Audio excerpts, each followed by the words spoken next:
There is a bond that just exists. We cannot explain it to one another. And some will never understand it. The courage that we showed as young men, 20 years old, 22, fearful at times, crazy at times, laughing at times and crying at times, was a part of me that got burned into my soul, and I'm sure it did to yours as well. But I realized the greatness that I'd walked among. And I say that on behalf of you, as each and every one of you. It was September 2nd, 1945. Ho Chi Minh proclaims the independence of Vietnam by quoting the American Declaration of Independence. We hold these truths to be self-evident, that all men are created equal, that they are endowed by their Creator with certain unalienable rights, that among these are life, liberty, and the pursuit of happiness. That to secure these rights, governments are instituted among men, deriving their just powers from the consent of the governed.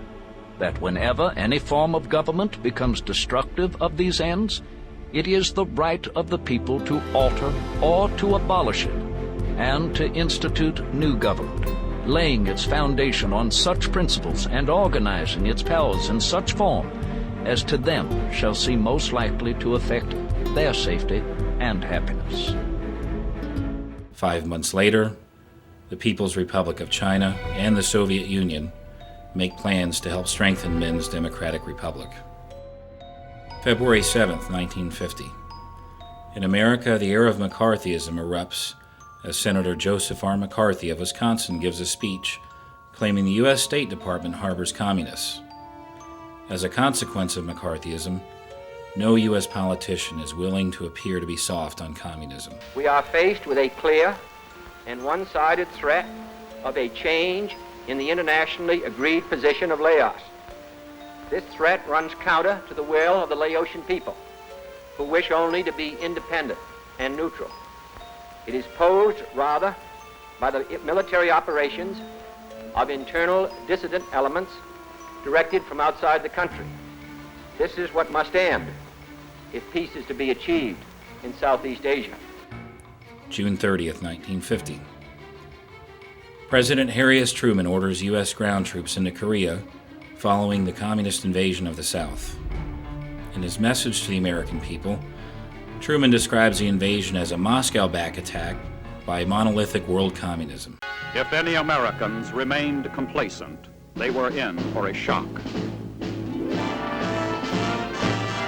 The communist world was demonstrating its collective image of belligerence, power, and solidarity. The world was moving toward a new crisis. The United States not only increased its flow of weapons and equipment to Southeast Asia, but sent military advisors as well. January 20th, 1953. Dwight D. Eisenhower, former five-star Army general and Allied commander in Europe during World War II, is inaugurated as the 34th U.S. president.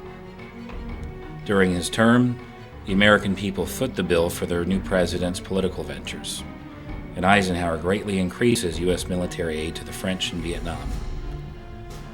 To justify America's financial commitment, Eisenhower and many of his successors will cite the domino theory, stating the surrounding countries will give in if communist rule prevails, just like a falling row of dominoes. This was the teeth-sinking excuse for the U.S.'s ever-deepening involvement in what will become America's longest war ever.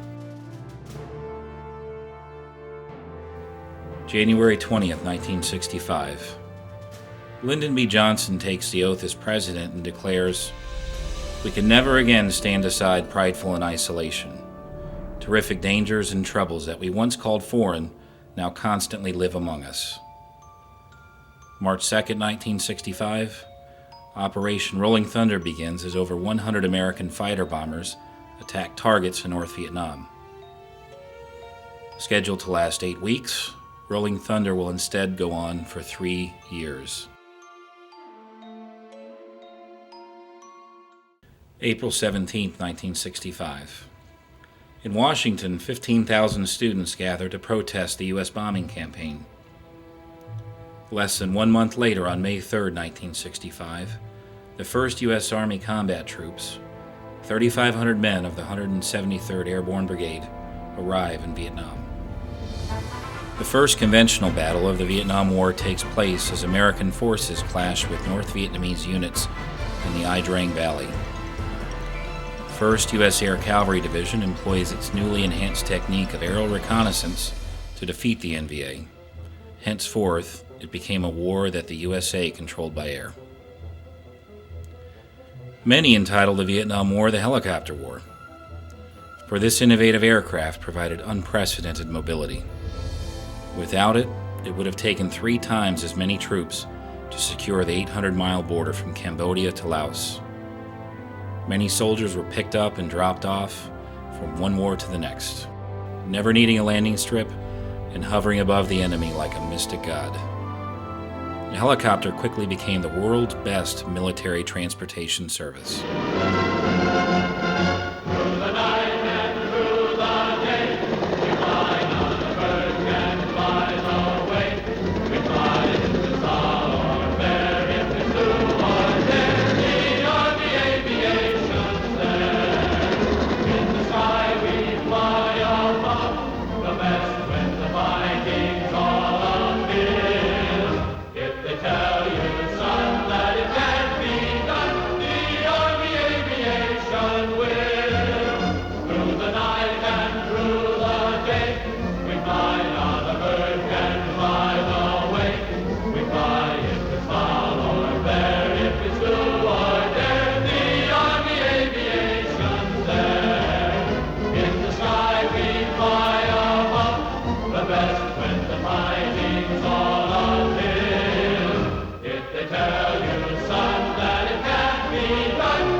The helicopters used by the U.S. Army were generally classified under 5 main types. UH, short for utility helicopter, and used for helicopters that had a primary function as a troop transporter, command and communication, ash and trash missions. Slicks, or UH-1 Hueys, were developed by Bell and derived from the XH-40 prototype in 1955. Their purpose? To meet all Army specifications for a general utility helicopter. First flown on October 20, 1956, the XH-40 was the Army's first turbine-powered aircraft. After extensive evaluation, the prototype YH-40, now the designated helicopter utility YH-U-1, was delivered for further testing. Bell had done it. 9 HU-1 trainers were dropped off in Vietnam in June of 1959. It's become more than just a workhorse. It's become the symbol of the Vietnam War.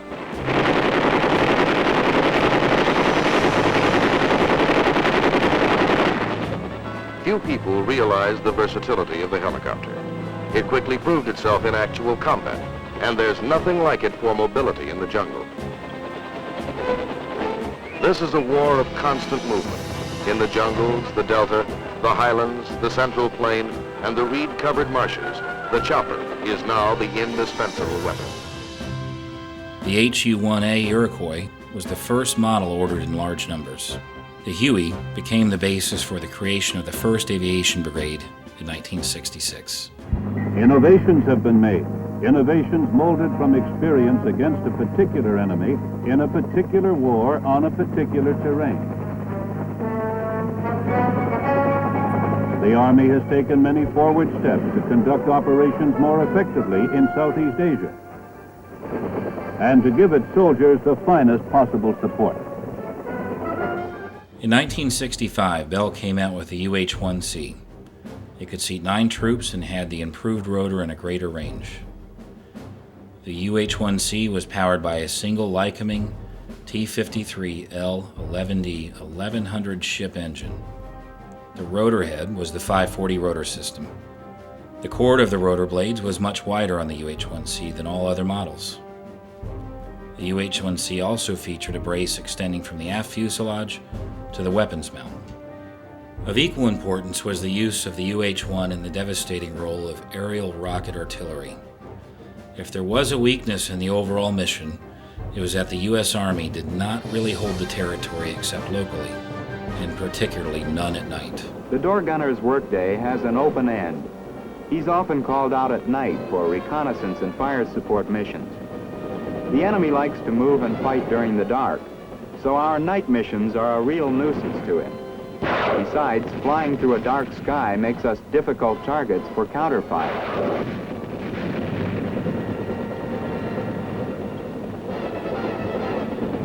Night missions present special problems to the door gunner. Targets are harder to spot. Also, there's a tendency to underestimate the correct range. It makes it a long, long day, but you don't mind. The more you go out, the more you realize how important a door gunner's job is in this new kind of air war, and how much you're helping the guys on the ground. Airborne assaults had specific objectives, either to capture particular ground features or engage an identified hostile ground force, destroy it, or cause it to retreat. Invariably, it meant landing ground forces, including artillery, and all the immediately needed supplies in the face of close-range enemy fire. Skill and courage had to be backed up by progressive improvements in the helicopters to enable them to survive large numbers of small arm strikes and even the occasional hits by calibers up to 23 millimeters, shell splinters, blade impacts with treetops, and exceptionally heavy landings. It was surprising these aircraft flew at all. Once the operation was mounted, there was little time to do any preparation at the LZ, or landing zone. The main mission for the control party was warning helicopter pilots of hazards, ground fire, and anything not going according to plan. The objective was get each Huey back in the air after a ground time of less than 10 seconds, or 5 if possible.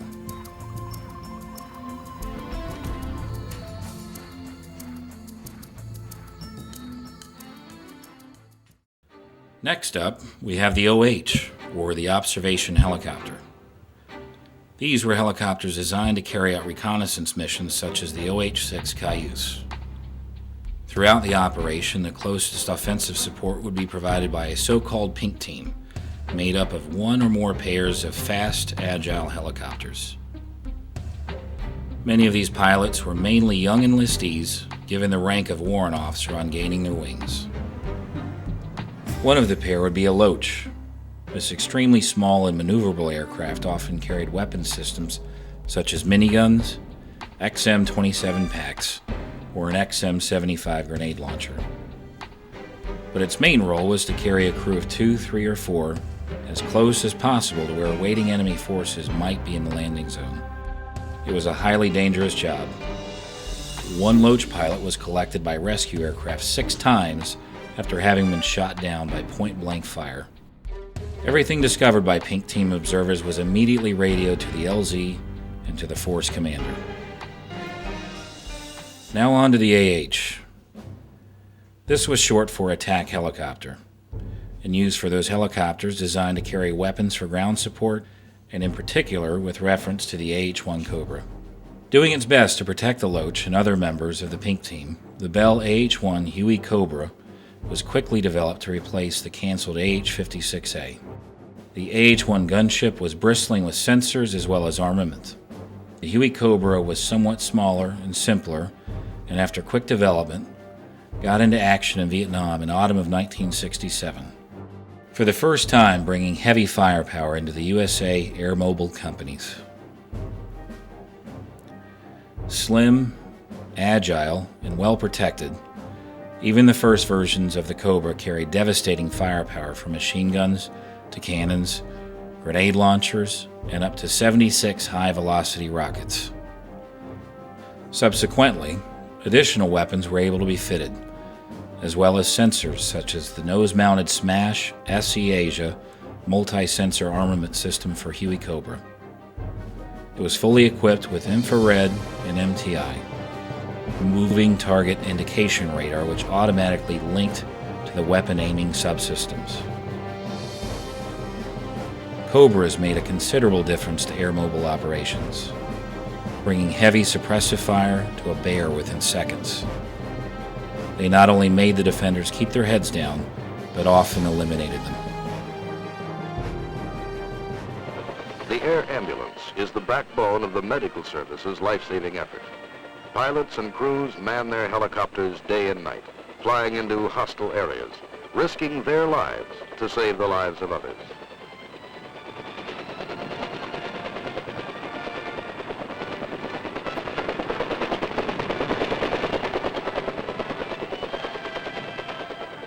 The helicopter is in constant use to evacuate the wounded, and this is showing results. The overall mortality rate among our combat casualties is the lowest ever achieved by the United States Army.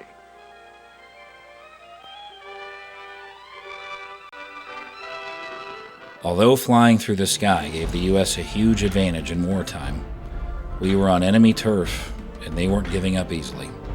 Medevac helicopters flew nearly 500,000 missions. Over 900,000 patients were airlifted, nearly half were American. The average time lapse between wounding to hospitalization was less than 1 hour. As a result, less than 1% of all Americans wounded who survived the first 24 hours died. Air rescue isn't limited to people. This strange-looking bird, the flying crane, has rescued millions of dollars worth of disabled aircraft and other equipment. The Model C could carry from 33 to 44 troops, or 24 litters plus 2 medical attendants. All 3 models saw wide use during the Vietnam War. They replaced the H-21 Shawnee in the combat assault role. The Chinook has 2 3-bladed main rotors, 2 engines, and a speed of 173 miles per hour, or 150 knots.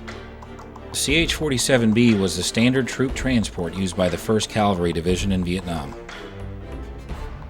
The Chinook could be equipped with 2-door mounting M60D 7.62mm machine guns on the M24 armament subsystem and a ramp-mounted M60D using the M41 armament subsystem.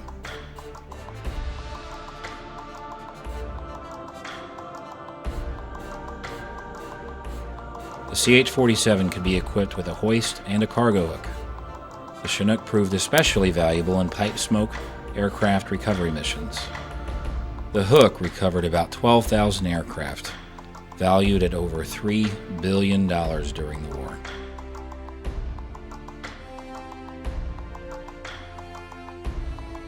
So, did the helicopter make this war easier to fight? The average infantryman in the South Pacific during World War II saw about 40 days of combat in 4 years. The average infantryman in Vietnam saw about 240 days of combat in 1 year. All thanks to the mobility of the helicopter.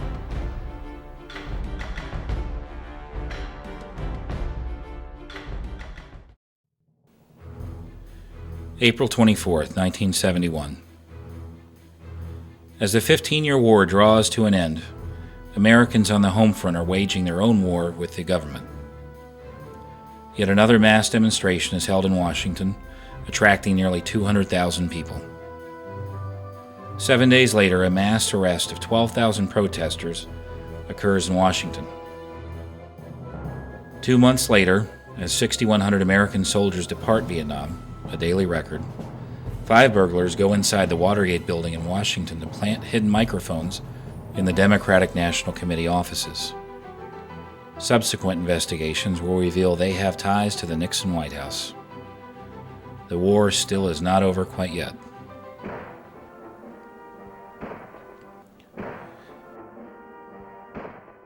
Three years later, the last remaining American troops withdraw from Vietnam as President Nixon declares, "The day we have all worked and prayed for has finally come." Over 2 million served in America's longest war, with 500,000 seeing actual combat. 47,244 were killed in action, including 8,000 airmen. There were 10,446 non-combat deaths. 153,329 were seriously wounded, including 10,000 amputees. As of 1973, over 2,400 Americans were still listed as either POW or MIA.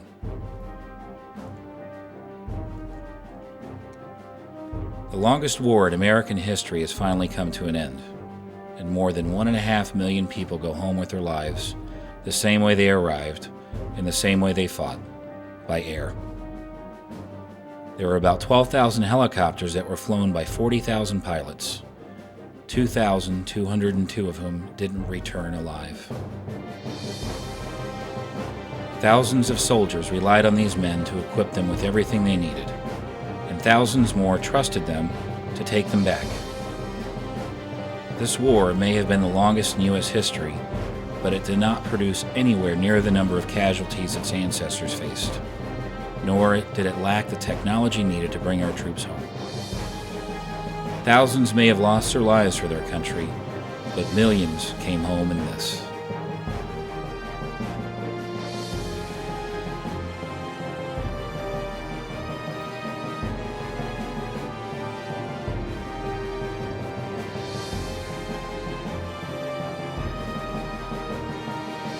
But upon their arrival, the volatile atmosphere that their protesters had created robbed them of the homecoming that other war heroes so lovingly received.